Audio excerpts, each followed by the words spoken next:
Hi, I'm Tom Keir, Investment Analyst at Loftus Peak. Welcome to Update Plus, a monthly recap of the big disruptive trends that are driving business and the portfolios we manage. Markets have experienced intense volatility over the last month following the escalation and apparent de-escalation of the conflict in the Middle East. Although markets are pricing for a gradual cooling of hostilities, some amount of structural damage has already been inflicted on the global supply chain and to the broader outlook for economic growth. Investment-wise, this is a headwind for stocks linked to the broad economy, leaving more room for secular disruptive trends to flourish.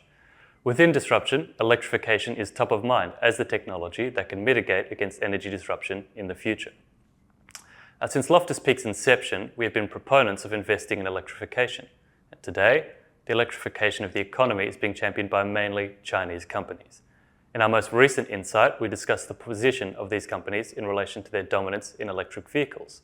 And since then, leading Chinese EV maker, BYD, has already revised its export expectations up to 1.5 million vehicles for 2026. This number is within spitting distance of the market's expectation of Tesla's entire global unit sales. So expect to see even more Chinese EVs on your street, especially as governments view energy prices and security as a priority. You should also expect to see more Chinese batteries in homes and in the electrical grid.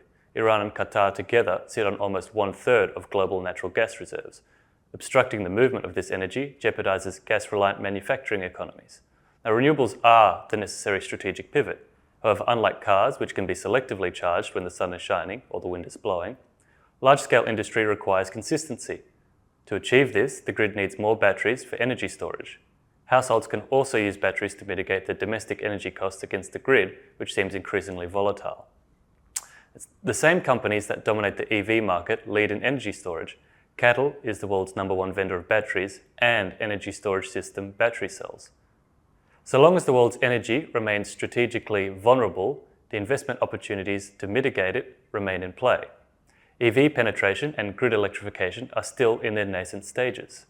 We anticipate long growth runways ahead for companies like BYD and CATL. I'm Tom Keir. This has been Update Plus. Thank you for listening.